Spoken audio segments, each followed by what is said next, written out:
All right, give us your name and where you're from. My name is Wolf Zombie. I'm a born and raised Washingtonian, straight out of Northeast DC. And what's your earliest memory of making music that made you want to start a rap career? I grew up in a church, so I was always into the choir. Growing around my father, who's a Michael Jackson fanatic, so we have that different from pop culture to the gospel upbringing. That's where most of my origination comes from. And what would you say is your favorite thing about the journey so far for you making music? To be honest, the unlimited potential of sound. I think a lot of people take sound for granted. The fact that we're used to the common conception of sound, so the everyday life of the car, maybe the radio station, we may play a Pacific song on repeat for the rest of our life. We have that one song we'll play at any given moment, but not taking the opportunity to maybe broaden that horizon or take a step into a lane that may potentially open a door that we didn't even know was there. And what would you say are some of your influences in music beyond like Michael Jackson and the people you mentioned earlier? Well, my favorite artist is Ray Charles. That's one of my go-to guys when it comes to inspiration, just of how he carried himself in his era of music.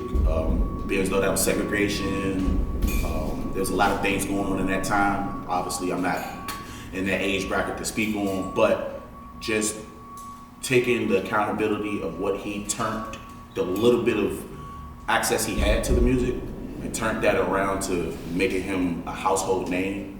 I took those certain classifications and applied it to myself. So I feel as, for me, I bring a unique sound to the table that a lot of people are not used to hearing, but it's not an uncomfortable thing. And what would you say, what do you think it takes to become a household name in the DMV or just in general with music right now? Well, a lot of grit and hard work. When I mean grit, I mean doing things that you have to take that chance to sacrifice and really stick aside for you. I think we have a lot of issues, especially here in the DMV area, where we have a lot of people that would take, like for prime example, we'll have these artist nights where artists are showcasing their music. We're spending all this money, we're self-advertising, and we get to the point where it might not be working in the way we thought was working. But instead of somebody saying, hey, this is part of that process, or there's other ways you can do this to make it beneficial to you, you just have that constant concept of greed. So it's a greed of all across the board. You taking my money, me just doing it for the simple fact of me spending the money and not really maintaining the motto of who you are, or per se I am as an artist. So I try to stick to that motto to keep me in line. And what would you say are some of the adversities or some of the challenges that you notice with your artistry or just in the DMV in general?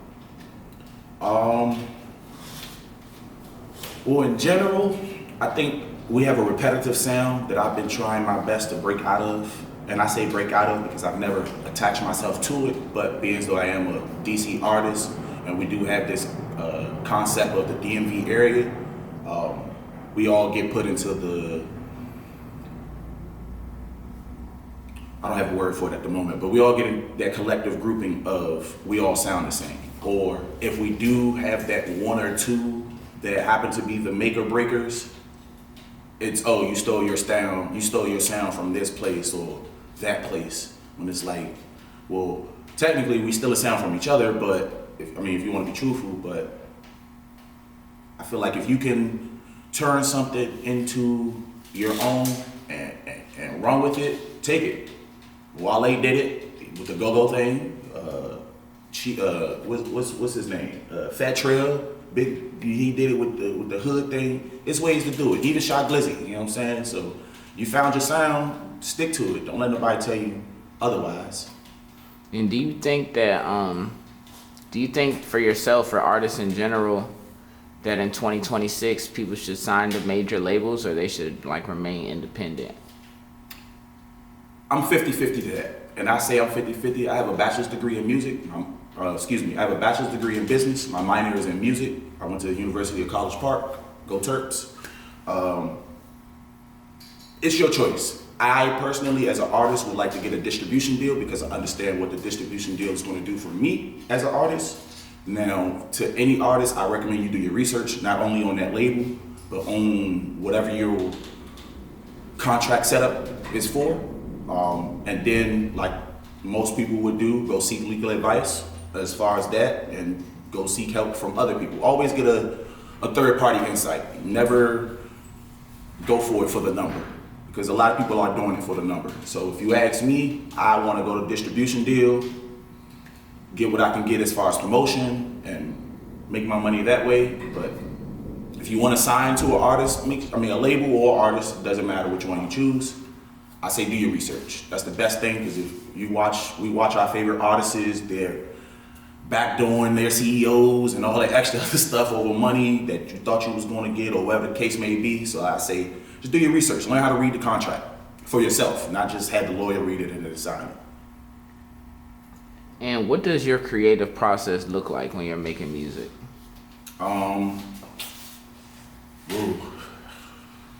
It depends. I am a father of a 9-year-old boy, so sometimes it's a little emotional depending on the mood that I'm in.